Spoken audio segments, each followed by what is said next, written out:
출근길 뉴스를 종합해드립니다. 깊이 있는 뉴스 YTN FM 출발 새아침.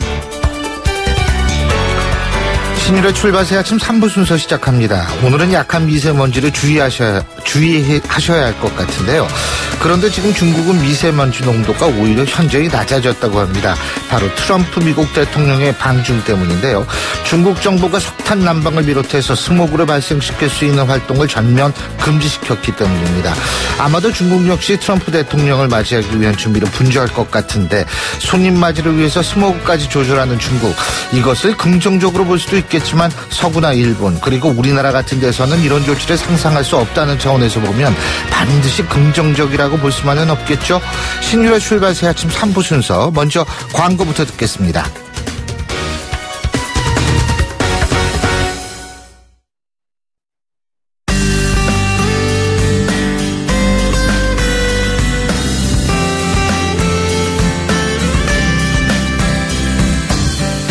안녕하세요. 시민발언대 리포터 이혜미입니다.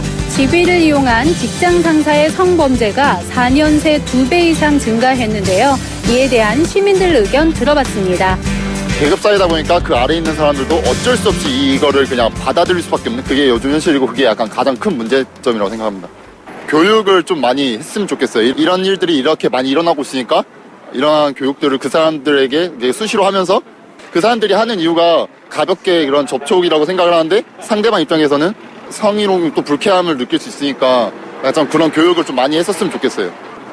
좀 무섭기도 하고 그런 구조에 있는 사회에 이제 나가야 된다고 생각이 드니까 많이 두려운 생각이 들죠. 앞서죠. 그런 의식 개선이라든지 아니면 법적인 조치를 좀 강화해서 그거를 법적으로 처리하는 게 되었으면 좋겠고, 그리고 그거를 이제 은폐하거나 회사 차원에서 그러지 말고 해결할 사항은 꼭 해결하고 짚고 넘어갔으면 좋겠습니다.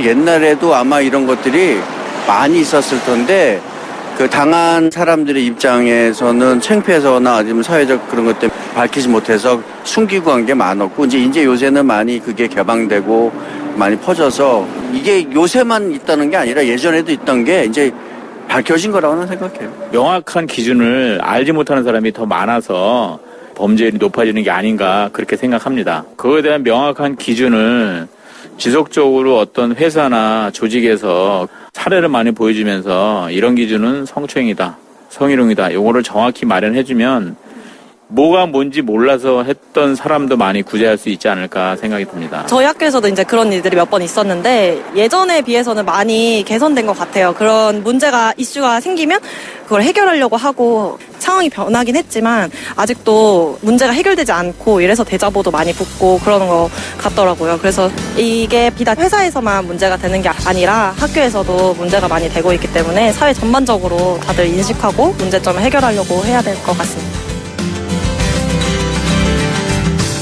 최근 세간을 떠들썩하게 했던 그 한샘 여직원 성폭행 파문 논란이 불거지면서 이른바 위계 권력을 앞세운 갑질형 성범죄로 불씨가 옮겨지고 있습니다. 사실 이 권위와 지위를 이용할 갑질 성범죄는 하루 이틀 일이 아니죠. 친분을 내세우면서 범죄를 부인하고 쉬쉬하거나 본인의 지위를 이용해서 피해자를 오히려 협박하는 가해자들, 그리고 이런 가해자들이 있기 때문에 여전히 자신의 피해 사실을 알리지 못하고 있는 여성들이 많은 게 현실입니다. 그나마 좀 다행인 게 이 성범죄 문제에 대해서 무관용 원칙을 적용하겠다는 회사들이 많아지고 있다는 점인데요. 하지만 그 원칙이 직장 내 성범죄를 예방할 수 있는 맞는 길은 아니겠죠. 누구나 피해자가 될 수 있는 직장 내 성범죄, 가해자에 대한 엄중한 처벌은 물론이고 피해자들이 마음 놓고 터놓을 수 있는 사회적 환경이 될 수 있도록 성범죄에 대한 우리의 인식 개선이 그 어느 때보다 필요한 때가 아닌가 싶습니다.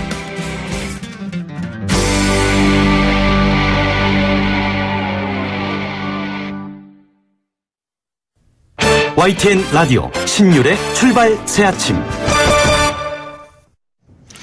저희가 앞서 또 한미정상회담에 대한 내용 계속 짚어보고 있는데요.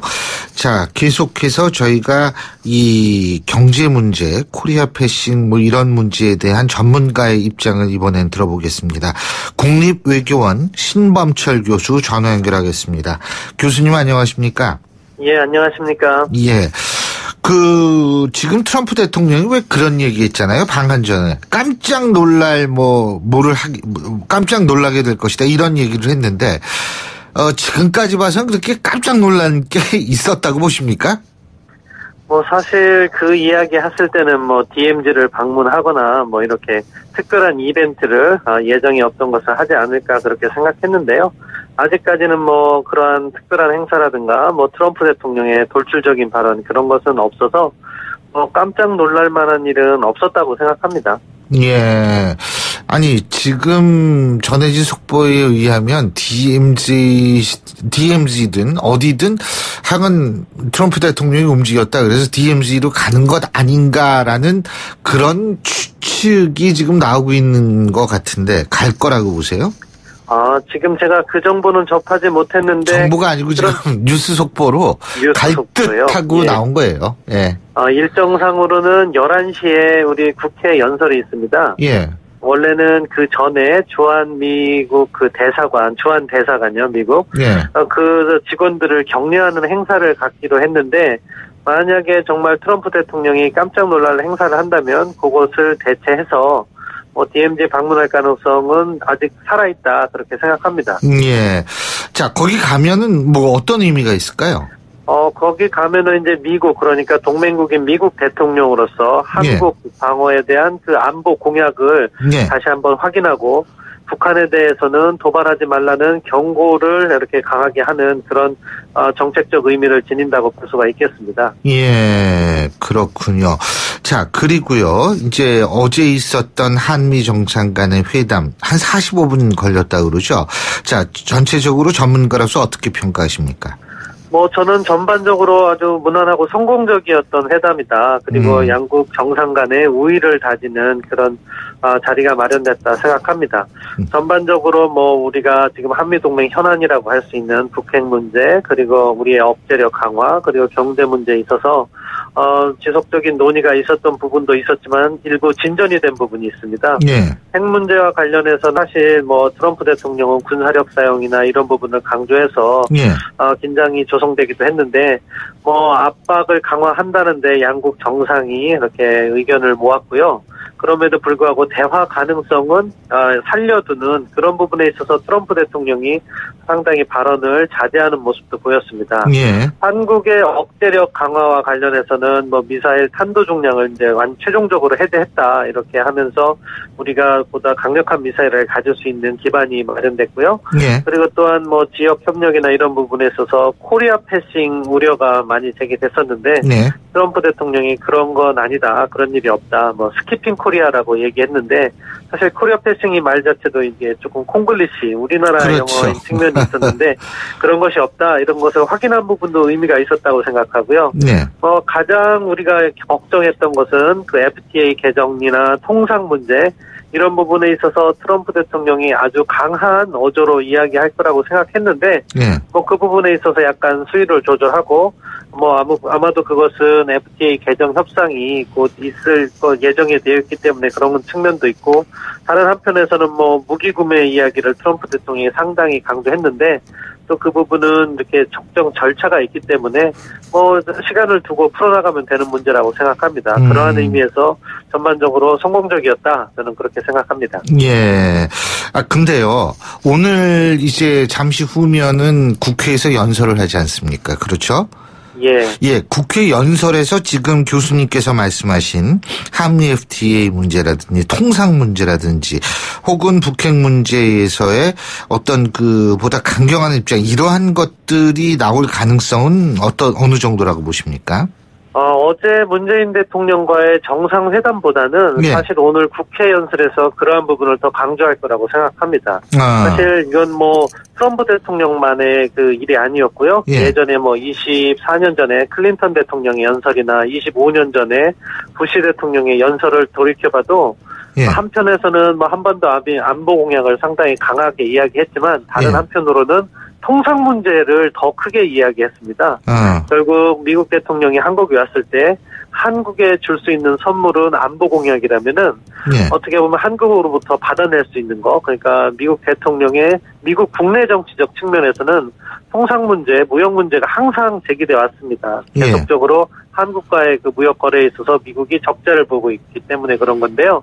작년에만 해도 통계로 볼 때 뭐 230억 불에서 일부 통계는 270억 불까지라고도 하는데 한국이 무역 흑자, 미국은 무역 적자를 보고 있는 상황이거든요. 네. 그런 거를 개선하겠다는 목소리를 입법기관인 국회에서 보다 강한 어조로 이야기할 거라는 건 충분히 예상되는 일이라고 생각합니다. 예, 북핵 문제에 대해서도 얘기가 나올까요?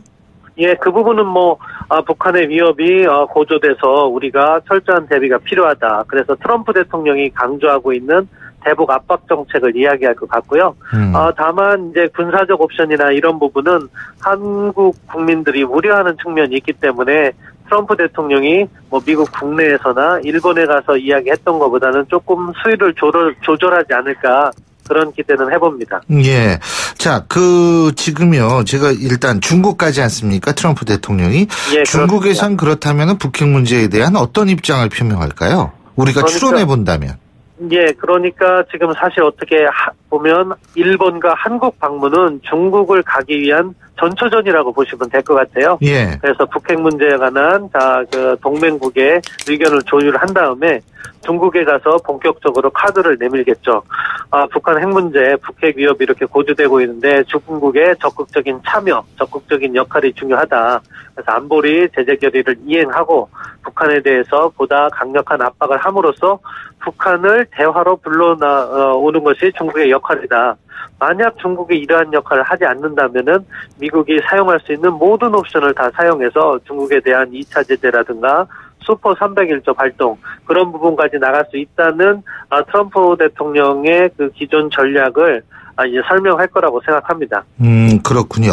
그리고 또 한 가지는 제가 교수님께 좀 여쭤보고 싶은 게 트럼프 대통령 지금 미국 언론 같은 경우에 그 부분 주목하고 있다고 그러지 않습니까?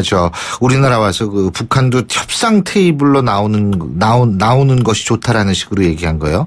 다시 말해서 이 협상 테이블이라는 단어가 트럼프 대통령 입에서 나왔다. 그래서 이것이 북미 물밑 접촉의 어떤 과정에서 나온 산물인가 아니면 립 서비스인가 이런 얘기가 나오는데 이 부분은 어떻게 평가하십니까?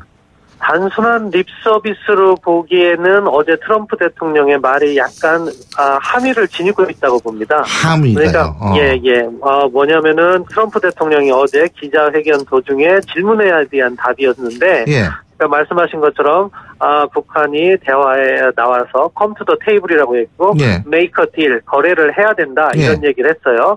근데 I do see certain movement, 그러니까 일종의 움직임이 있다는 거를 내가 볼 수 있다. 그런 식으로 표현을 했거든요. 그것은 뭐냐면은 공식적으로 나타나진 않았지만 무슨 정보를 통해서라든가 아니면 물밑 접촉을 통해서 북한의 태도 변화를 예측해 하는 그런 함의가 포함된 발언이라고 볼 수가 있거든요. 그래서 단순한 립 서비스는 넘어서는 거다. 그렇다고 해서 이것이 아직 그 결론에 이르기까지의 그런 진전이 있는 건 아닌 것 같고요. 그럼에도 불구하고 과거 제가 앞서서 약간 북핵 부분에 있어서 성과가 있다 이렇게 말씀드린 것은 과거의 압박이라든가 군사적 옵션만 이야기하다가 대화 가능성을 시사했다는 것은 상당히 의미가 있다고 생각합니다. 예, 대화 가능성은 얘기했지만 문재인 대통령하고 트럼프 대통령하고 어쨌든 최대한의 압박을 취하는데 합의했다 이런 얘기를 했는데 이 압박은 그러면은 이게 경제적 수준의 압박인가요? 뭔가요 이게?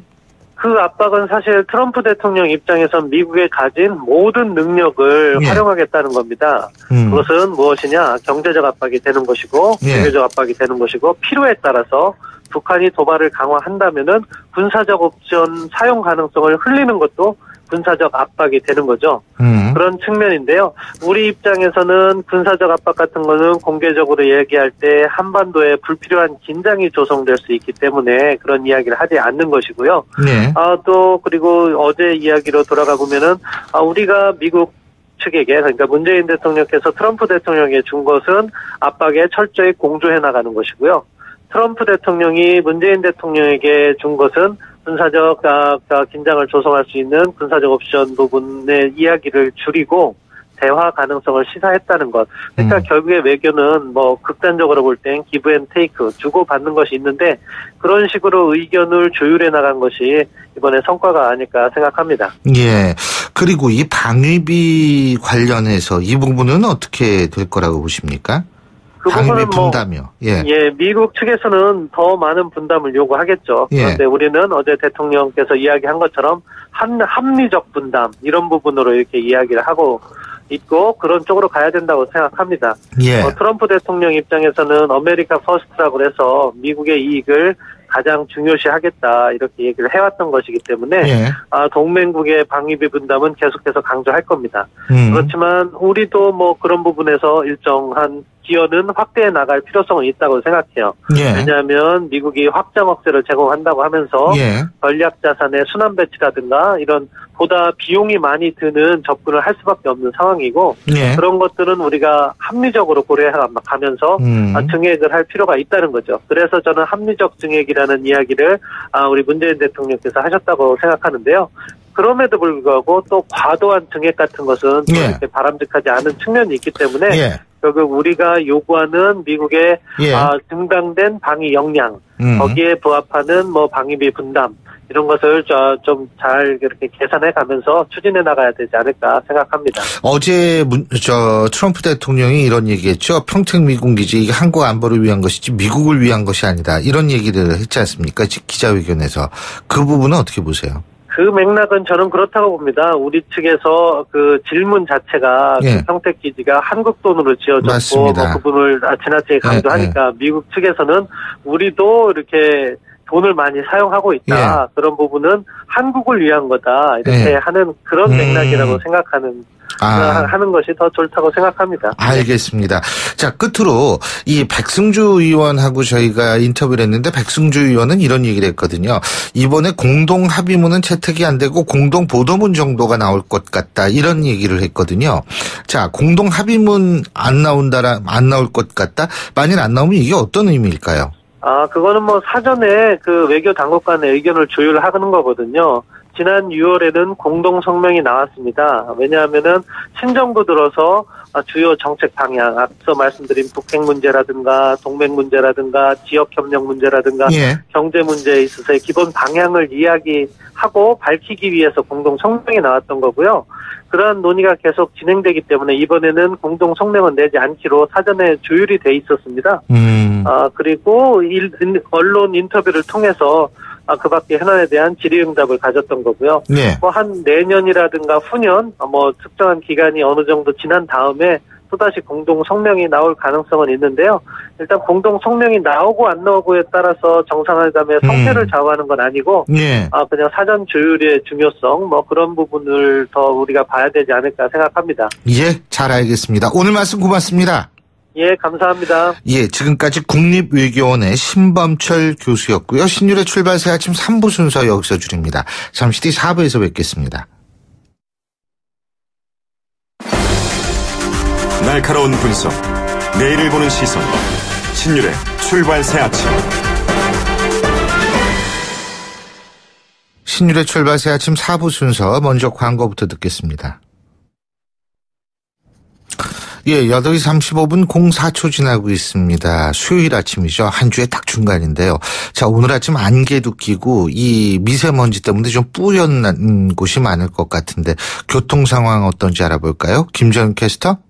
네, 출발 새 아침 교통정보입니다. 먼저 사고 소식이 들어와 있는데요. 남부순환로 낙성대역에서 사당역 쪽으로 가는 길 까치고개를 조금 못 간 지점 3, 4차로에서 추돌 사고가 있다는 현장 제보입니다. 이 뒤쪽으로 정체가 되고 있으니까요. 참고해서 이동을 하셔야겠습니다. 반포대로는 서울성모병원에서 반포대교 사이 양방향 정체 감안하셔야겠고요. 영동대교와 청담대교도 모두 북단에서 남단 쪽으로 밀리고 있는데 청담대교와 이어지는 분당수서로는 외곽 쪽으로 전 구간 소통이 원활하고 도심 쪽으로만 복정에서 탄천 1교까지 밀립니다. 옆에 언주로는 현재 내곡나들목 부근 일대에 정체만 감안하시면 되겠습니다. 한강을 따라 이동하는 강변북로 올림픽대로 어제 이 시간보다는 정체 구간이 조금은 짧은 편인데요. 강 서쪽으로 교통량이 조금 많습니다. 현재 올림픽대로 공항 쪽으로 가는 길 잠실대교 이전부터 밀리기 시작해서 성수대교, 다시 한남대교부터 한강대교까지 정체가 되고 있고요. 강변북로도 잠실대교부터 영동 영동대교, 동호대교에서 한강대교까지 각각 시속 30km 안팎으로 더디게 이동을 합니다.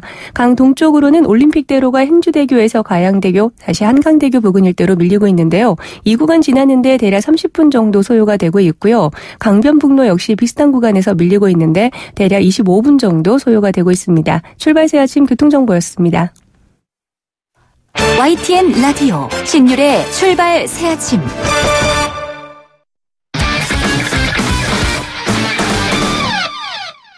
스포츠 소식 알아보겠습니다. 최동호 스포츠 평론가 전화 연결하겠습니다. 안녕하십니까? 예, 안녕하세요. 예, 프로야구 얘기부터 해볼까요? 예, FA 선수가 확정이 됐다고 하는데 올해는 모두 18명이 FA 시장에 나온다고 그러죠? 예, 맞습니다. 예, 올해 FA 자격을 얻은 선수가 모두 22명이거든요. 이 중에 이 NC 이호준 선수가 은퇴했고요. 기아 임창용, 한화 이용규, 두산 김성배 선수는 FA 신청을 포기했습니다. 자, 이것은 이 소속팀에 그대로 눌러앉겠다 이런 의사표시고요. 이들 4명을 제외한 나머지 18명이 FA 시장에 나왔는데 이 기아의 이 김주찬, 두산 민병헌, 롯데 강민호, 손아섭, SK 정의윤 선수 등이 눈에 띄고요. 올해 FA는 이 투수가 4명이고 나머지는 전부 다 이 타자일 정도로 이 투수 쪽이 좀 빈곤해 보입니다. 여기에다가 이 메이저리그에서 복귀한 황재균 선수가 이제 국내 구단하고 접촉 중이고요. 김현수 선수도 국내 복귀 가능성이 크기 때문에 올해 이 FA 시장도 꽤 뜨거울 것 같습니다. 그렇군요. 자, 축구 얘기인데요, 이번에. 대표팀이 모레 콜롬비아하고 평가전 치르죠. 그렇죠? 예. 어제 대표팀 훈련장에 축구 팬들이 많이 찾아왔다고 하는데, 이런 분위기가 좀 계속 이어져서 좀 이번엔 이겨봤으면 좋겠어요. 네? 예.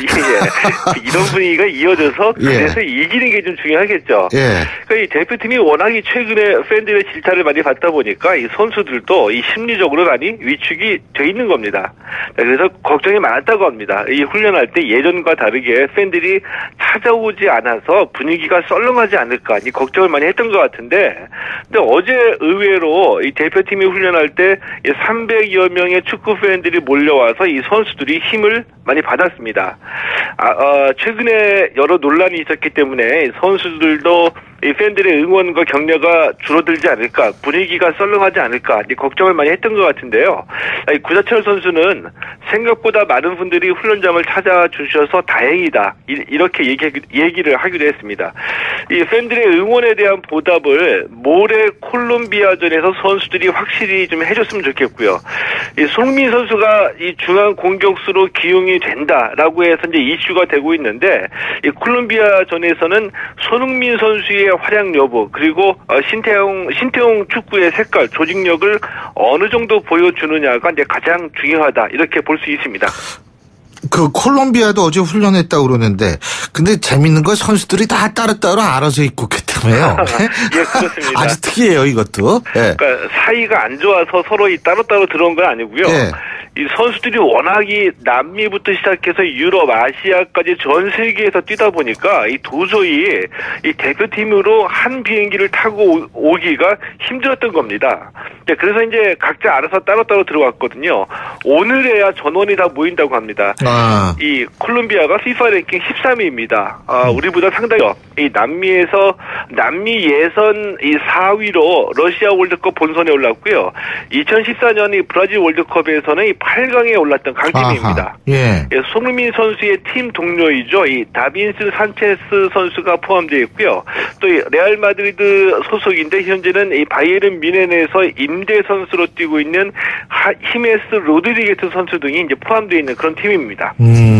그렇군요. 어쨌든 뭐 내일 모레라고 그랬으니까 한번 봐야죠. 예. 자, 그리고 이 시간을 통해서 저희가 말씀드렸던 기억이 나기도 하는데, 카메룬에서 귀화한 난민 복서 이흑산 선수죠. 예. 첫 국제 경기에 나선다 그러죠? 이흑산 선수니까 이 이름 한번 들어보면 뭐 절대로 잊어버릴 것 같지 않은 그런 이제 좋은 이름인 것 같은데요. 그 2015년에 이 무주 세계 군인 선수권 대회에 참가했다가 이 망명을 신청해서 귀화를 한 이 카메룬 국가대표 출신입니다. 이흑산 선수가 오늘 25일에 이제 첫 국제 경기에 나섭니다. 일본의 이 바바 카즈히로 선수하고 6라운드 웰터급 경기를 치르는데, 자, 이흑산 선수 이 프로 데뷔 후 5전 4승 2KO승 1무고요. 네. 이 경기가 이 세계 정상을 향한 첫 번째 국제 경기라는 점에서 관심을 모으고 있습니다. 그렇군요. 자, 그리고 프로배구는 선두가 엎치락뒤치락 하는 모양이에요. 예. 삼성화재가 단독 선두에 올랐죠. 이 삼성화재가 대한항공을 3대 0으로 제압을 했습니다. 예. 자, 어제 승리로 이 한국전력을 제치고 단독 선두로 올라섰고요. 이 대한항공도 우승 후보로 지목받았던 팀인데 초반에 좀 부진하네요. 5위로 밀려났습니다. 이 반면에 삼성화재 초반에 2연패로 부진했는데 2연패 뒤에 4연승을 올렸고요. 이 프로농구에서는 SK가 KT를 94대 75로 이기고 단독 선두를 지켰습니다. 이 드래프트 1순위로 KT에 입단해서 어제 이 프로 데뷔전을 치렀던 허훈 선수 23분 21초를 뛰고서 15득점 7리바운드로 인상적인 활약을 펼쳤는데, 이 스포츠 스타 2세들의 활약이 좀 두드러지네요. 이 프로야구에서는 이종범 이 대표팀 코치의 아들이죠. 이 바람의 손자 이종호 선수가 신인상을 받았는데, 네. 어제 뛰었던 이 허훈 선수 허재 대표팀 감독의 차남이거든요. 이 허훈 선수도 좀 신인상을 받을지 좀 관심이 갑니다. 그렇군요. 아유, 2세들이 이렇게 잘하면 아버지들이 아주 기분이 좋을 것 같아요. 예. 예. 자, 여자 골프 박성련 선수는 올해 LPGA에서 4관왕을 차지할지 관심을 모으고 있다고 하는데 세계 랭킹 1위에 올랐다고 그러죠. 이 박성일 선수가 올해 LPGA 투어에서 일찌감치 신인상을 확정지었거든요. 예. 그제 발표된 이 세계 여자 골프 랭킹에서 1위에 올랐습니다. 예. 이 신인상을 받은 선수가 랭킹 1위에 오른 거 이 박성일 선수가 처음이고요. 현재 이 상금 랭킹도 1위, 올해의 선수상과 시즌 평균 타수는 2위인데, 만약에 올해의 선수상과 시즌 평균 타수까지 1위를 차지하게 되면은 78년 이후에 39년 만에 LPGA 투어 4관왕이라는 대기록을 세우게 되는 겁니다. 예. 앞으로 LPGA 투어가 이 대회가 딱 2개 남았거든요. 예. 그 중에 하나 중국에서 열리는 오늘 열립니다. 이 블루베이 LPGA가 오늘 개막하고요. 이 남은 대회에서 박성현 선수가 올해 선수상과 시즌 평균 타수 1위에 오르면은 이 4관왕이라는 이 대기록을 세우게 되는 거죠. 예. 오늘 말씀 잘 들었습니다. 고맙습니다. 예, 고맙습니다. 예, 지금까지 최동호 스포츠 평론가였습니다.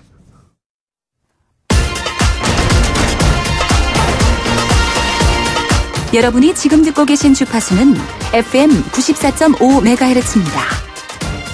YTN 뉴스 FM.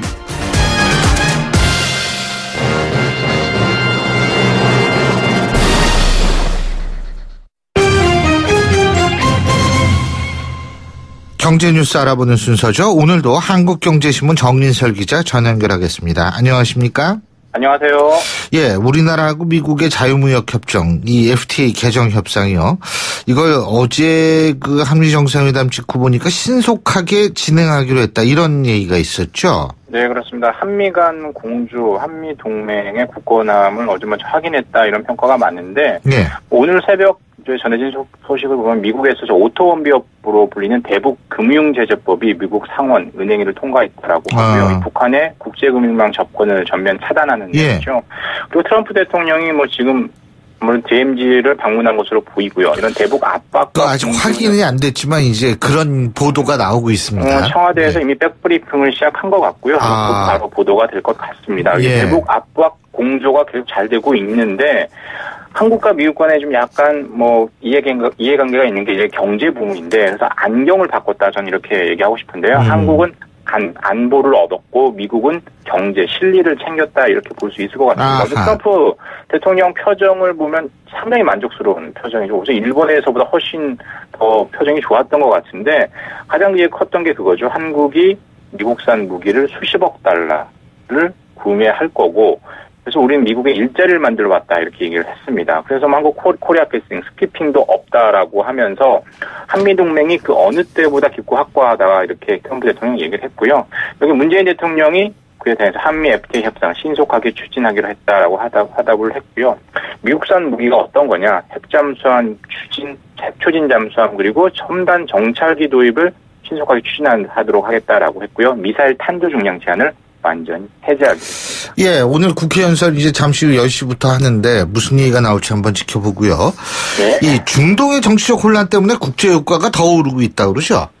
일단 사우디아라비아의 그 피해 숙청 때문인데요. 말씀해 주신 거 그거. 네, 맞습니다. 예. 사우디 왕세자 모함마드 빈 살만 알 사우드 이제 32살의 그 왕세자죠. 대규모 숙청을 했습니다. 그 사우디의 억만장자 중동의 워런 버핏을 부르던 알 알리드 빈 탈랄 왕자를 포함해서 왕자 11명과 전현직 장관들 수십 명을 체포를 했는데 이게 무슨 유가하고 무슨 상관이냐? 그동안 이 빈 살만 왕세자가 원유 감산을 적극적으로 지지했었거든요. 그러면 유가가 더 오를 것이다. 가능성이 크다. 이렇게 볼 수 있고요. 여기에 글로벌 경제가 조금씩 회복되고 있는 추세죠. 그래서 국내 석유 가격이 오늘 새벽은 약간 뭐 국제 유가가 좀 조정을 받았던데 전반적으로 가장 오르고 있습니다. 두바이유 국내 석유 가격에 가장 큰 영향을 많이 미치죠. 배럴당 $60를 넘었습니다. 2년 4개월 만에 배럴당 $60를 넘어섰고요. 영국 파이낸셜 타임스 같은 경우에는 국제 유가가 올해 말 $70, 배럴당 $70 선에 이를 수 있다 이런 전망을 좀 하고 있습니다. 근데 이 사우디아라비아하고 이란의 해묵은 갈등도 유가 급등의 원인이 될 수 있다 이러지 않습니까? 맞습니다. 사우디와 이란 그 이른바 전생의 사이 갈등이라고 얘기하는데 예.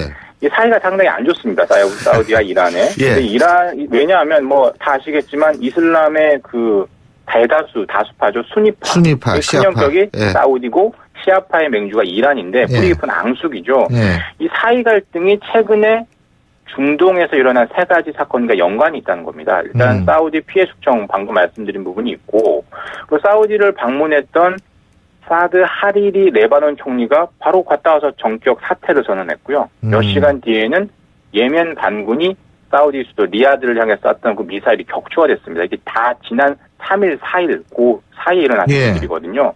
이 세 사건이 우연이 아니다. 이게 이란과 연관된 가능성이 있다 이렇게 추정이 되고 이미 영국 BBC 방송은 이 세 사건의 원인으로 이란이 지목될 가능성이 있다, 크다 이렇게 보도를 하고 있습니다. 어떻게 연관돼 있다는 거예요, 이란이? 일단 뭐 레바논 사건을 보면 하리리 그 레바논 총리 같은 경우에는 그동안 수니파 사우디의 지원을 많이 받아왔는데 최근에 본인의 어떤 그 활동 반경을 넓히기 위해서 시아파 손을 많이 잡았거든요. 이런 부분에 대해서 사우디가 반발을 크게 해서 사임을 했다라는 거고요. 또 사우디 같은 경우는 이번에 격추했던 예멘의 탄도미사일 파편을 조사해 보니까 이란이 공급한 탄도미사일인 것 같다라고 하면서 사이 갈등이 좀 더 커질 수 있는 이 부분을 주장을 했어요. 물론 이란은 부인을 했습니다. 그리고 이번에 빈살만 왕세자 같은 경우에는 지금 피해 숙청을 하고 있잖아요. 이 부분에 대해서 어떻게 하고 있냐. 이란을 외부의 적으로 더욱더 명확히 지목을 하면서 내부 반대 세력 이런 혼란을 좀 더 어떻게든 무마하려고 하는 이런 부분이 움직임이 있으니까 향후에 이란 그리고 사우디와 이란의 갈등 문제가 어떤 유가에 상당한 영향을 미칠 것으로 보입니다. 그렇군요. 이게 우리나라 경제에도 그럼 분명히 일정 부분 영향을 미칠 텐데 말이에요. 네, 맞습니다. 두바이유가 이미 배럴당 $60를 넘어섰으니까요. 그 부분에 있어서 어떤 그 유가가 오르니까 뭐 기름 많이 쓰는 분들에게는 어떤 부담이 많이 될 거고요. 경제에는 그 유가가 오르는 속도가 더욱더 큰 영향을 미칠 것으로 보입니다. 근데 한국은행이 지금 기준금리를 올릴 가능성이 높다 이런 얘기가 나오고 있잖아요. 한국은행 점이 거기 서울 남대문에 있잖아요. 그 남대문에 비둘기가 그렇게 많거든요. 예.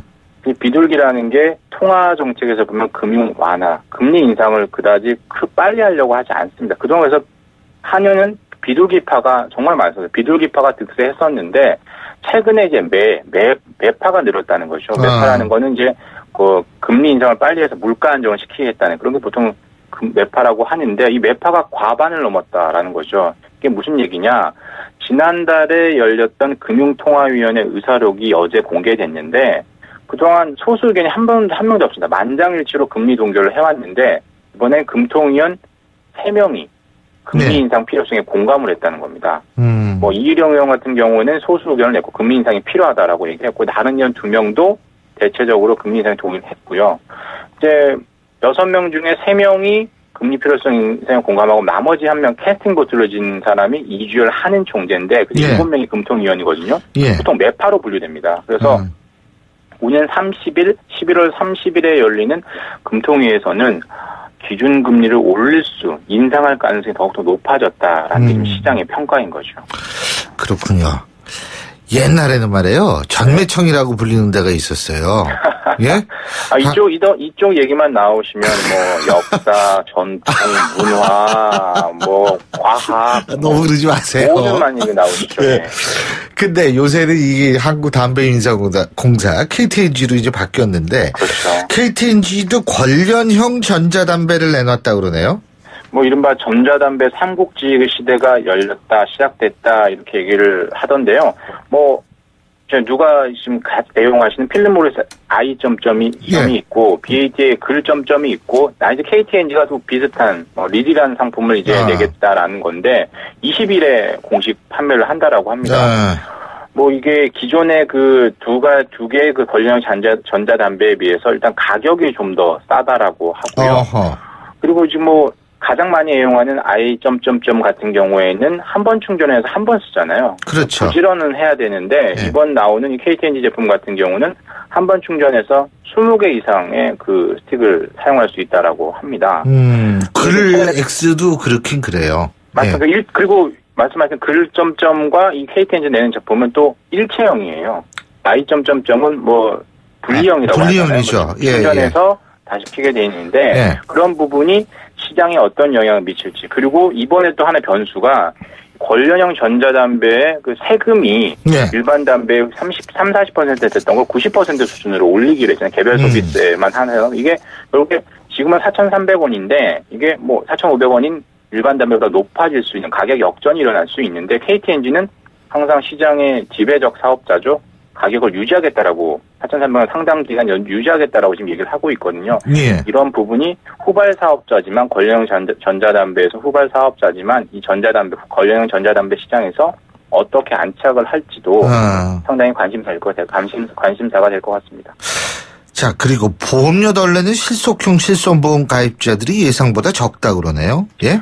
지난 4월에 말씀드린 실손보험료가 너무 올라가니까 올해도 뭐 10% 이상 올랐고 작년에 10% 이상 올랐거든요. 그래서 제가 과잉진료, 흔히 얘기하는 의료 쇼핑을 좀 줄이고 보험료를 낮추기 위해서 신실손보험을 내놨었습니다. 뭐 과잉진료가 많았던 MRI, 도수치료 이런 걸 특약 형태로 분리해서 보험료를 좀 거품을 뺐던 상품인데 그 자유한국당의 김선동 의원가 이제 금감원에서 받은 자료를 보면 신실손보험 출시 후 4월부터 8월까지 갈아탄 사람, 기존 실손보험에서 신실손보험으로 갈아탄 가입자는 3,300명 가입자 중 28,000명밖에 안 됐고, 그냥 신실손보험에 새로 가입하면 69만 명, 다 합쳐도 실손보험 가입자의 2%, 100명 중 2명 정도밖에 갈아타지 않았다라는 거죠.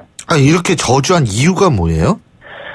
일단은 보험 가입자들이 몇천 원 보험료를 그러니까 실제로 보면 이 신실손보험으로 옮기면 월 4,000원 정도 보험료를 좀 줄일 수 있다라고 합니다. 그에 반해서 기존에 받고 있던 혜택을 버리기는 너무 아까운 거죠. 기존에 보다는 보장 범위가 줄어드는 건 사실이잖아요. 보통 신실손보험으로 옮기면 좋은 사람들이 이 실손보험을 많이 이용하지 않는 사람들이어야 하는데 그런 사람들도 별 관심도 없고 또 많이 이용한 사람들은 뭐 보험료 몇천 원 쓸 건데 옮길 필요 있겠어? 라고 하면서 현재 신실손보험이 생각만큼 분위기도 안 끌어오르고 상당히 관심 밖에 있다라는 거죠. 자, 그리고 고용노동부가 파리바게뜨 제빵기사를 직접 고용하라고 시정명령을 내렸는데 법원이 제동을 걸었죠? 서울행정법원이 일단은 오는 29일까지 잠정 정지하라고 했습니다. 이제 파리바게뜨가 그 전국 가맹점에서 제빵에서 5,309명을 직접 고용하라 이렇게 고용노동부가 지난 9월에 시정명령을 내렸는데 안 따르면 과태료를 1인당 1,000만 원씩 부과하겠다라고 했는데 파리바게뜨는 불가능하다. 그러면서 그 가처분 신청을 냈었는데 일단 법원이 심리를 해야 되니까 22일까지 양측 의견을 듣고 29일 이전까지 가처분 신청의 최종 결정을 내리기로 했습니다. 오늘 말씀 잘 들었습니다. 고맙습니다. 감사합니다. 지금까지 한국경제신문의 정인슬 기자였고요. 자, 수요일에 보내드린 신율의 출발 새 아침 오늘 순서는 여기서 모두 줄이겠습니다. 앞서도 말씀을 드렸습니다만 오늘 미세먼지가 좀 많다고 하죠. 여러분 오늘 하루는 조금 좀 조심하시면서 이 하루 생활하셔야 되는 것 그런 생각이 듭니다.